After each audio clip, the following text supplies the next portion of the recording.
কিছু গল্প শুধু সফলতার নয়, কিছু গল্প ফিরে আসারও।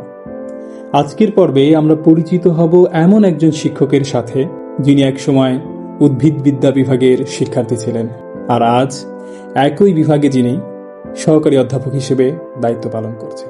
আমি আসমাউল হুসনা, সহকারী অধ্যাপক, উদ্ভিদ বিজ্ঞান বিভাগ, সরকারি কলেজ, পাবনা। আমার পড়াশোনা আমার নিজ গ্রামের প্রাথমিক বিদ্যালয়ে শুরু হয়। এরপর আমি পঞ্চম শ্রেণীতে ভর্তি হই পাবনা সরকারি বালিকা উচ্চ বিদ্যালয়ে। এরপর পাবনা সরকারি মহিলা কলেজে ভর্তি হই এবং সেখান থেকে এইচএসসি সম্পন্ন করি।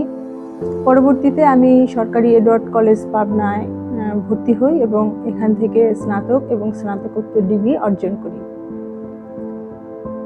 আমার কর্মজীবন শুরু হয় প্রাথমিক শিক্ষায়।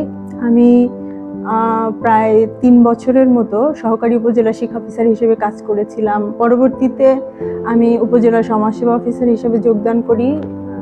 এখানে প্রায় 1-1.5 বছর কাজ করার পরে আমি বাংলাদেশ সিভিল সার্ভিসে জয়েন করি 35তম বিসিএস পরীক্ষার মাধ্যমে, এবং আমার প্রথম কর্মস্থল ছিল সিরাজগঞ্জ জেলার কাজীপুর উপজেলার সরকারি এম মনসুর আলী কলেজ।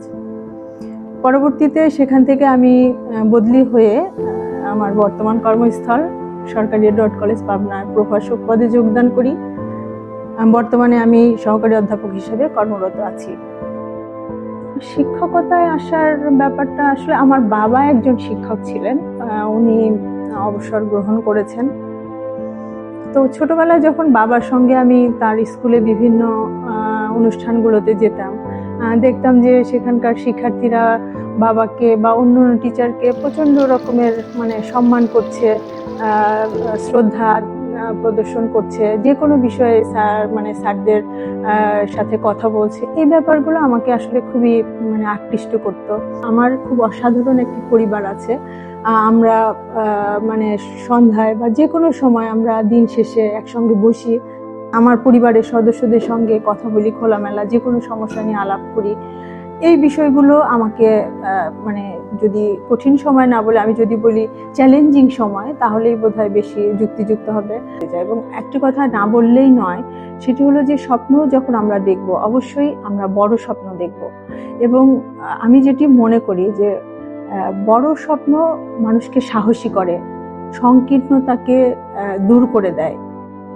আমি মনে করি সফলতার জন্য আসলে দুটোই জরুরি, পরিশ্রম এবং ধৈর্য, দুটোই জরুরি। পরিশ্রম করার পাশাপাশি যদি আমার ধৈর্য না থাকে, তাহলে কিন্তু আমি এগোতে পারবো না। আমি ব্যক্তিগতভাবে মনে করি একজন শিক্ষার্থীর বিনয় সব থেকে তার গুরুত্বপূর্ণ চারিত্রিক বৈশিষ্ট্য হওয়া উচিত। আমি এই বিভাগের শিক্ষার্থী হিসেবে এখানে পড়াশোনা করেছি। এরপরে আবার আমি এখানে বেশ কিছু বছর পর এখানে শিক্ষক হয়ে এসেছি।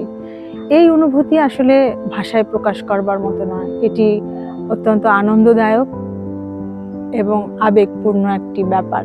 এটি একটি স্বপ্নের মতো ব্যাপার আমার কাছে মনে হয় যে একজন শিক্ষার্থী পুনরায় শিক্ষক হয়ে আবার সেই তার পুরনো জায়গায় চলে এসেছে, এবং আমি এটিতে খুবই আনন্দিত বোধ করি। এই আনন্দ এবং আবেগপূর্ণ ব্যাপারের পাশাপাশি আমার কাছে মনে হয় যে এটি আমার জন্য একটি দায়িত্বশীলতারও ব্যাপার।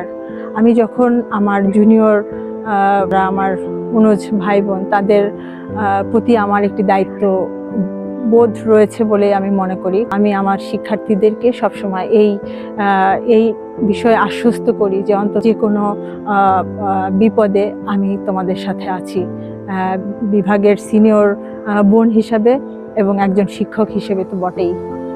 জীবনে আমার যখনই কোনো চ্যালেঞ্জের মুখে পড়েছি, আমার সব থেকে অনুপ্রেরণা দিয়েছেন আমার বাবা মা, আমার ভাই বোন 2 জন এবং আমার হাজবেন্ড। তারা সবসময় আমার পাশে থেকেছে। আমি সরকারি কলেজের রোভার স্কাউট গ্রুপে কাজ করছি, আমি সাহিত্য সংস্কৃতি কেন্দ্রে কাজ করছি, আমি বিজ্ঞান ক্লাবের সঙ্গে কাজ করছি। এই সমস্ত সংগঠনগুলোতে কাজ করতে গিয়ে উদ্ভিদ বিজ্ঞান বিভাগের বাইরেও প্রায় সকল বিভাগের ছাত্রছাত্রীদের সাথে আমার মেশার সুযোগ হয়েছে। আমি দেখেছি আমাদের শিক্ষার্থীরা অত্যন্ত মেধাবী। আমি আমার শিক্ষার্থীদের প্রতি আমার স্নেহ ভালোবাসা রইল। তারা অনেক দূর এগিয়ে যাক, এটি আমার প্রত্যাশা। শিক্ষার্থী হিসাবে এটা অনেক অনুপ্রাণিত হয় যখন শুনি তার জীবনের গল্প, সে কিভাবে এখান থেকে এগিয়ে এবং এখানে ফিরে আসছে। সম্প্রতি অনুষ্ঠিত সরকারি এডওয়ার্ড কলেজের বিজ্ঞান মেলা অনুষ্ঠিত হয়েছে। এই ম্যামের সহযোগিতায় আমরা তৃতীয় স্থান অর্জন করেছি। ম্যামের সহযোগিতা ছাড়া আমাদের পক্ষে তৃতীয় স্থান অর্জন করাটা সহজ ব্যাপার ছিল না। ম্যাম আমাদের যেমনভাবে অনুপ্রেরণা দিয়েছে, আমরা আশা করব যে আমরা ভবিষ্যতে ম্যামের কাছ থেকে এমন অনুপ্রেরণা পাবো। এবং ম্যাম মানে ছাত্র বান্ধব, ম্যাডামের জন্য অনেক শুভকামনা রইল এবং ম্যাডাম আমাদের অনুপ্রেরণার একটা জায়গা। আজকের এই গল্প শুধু একজন শিক্ষকের নয়, এটি ফিরে আসা, স্বপ্ন পূরণ এবং নিজের শেকড়ে দাঁড়ানোর গল্প।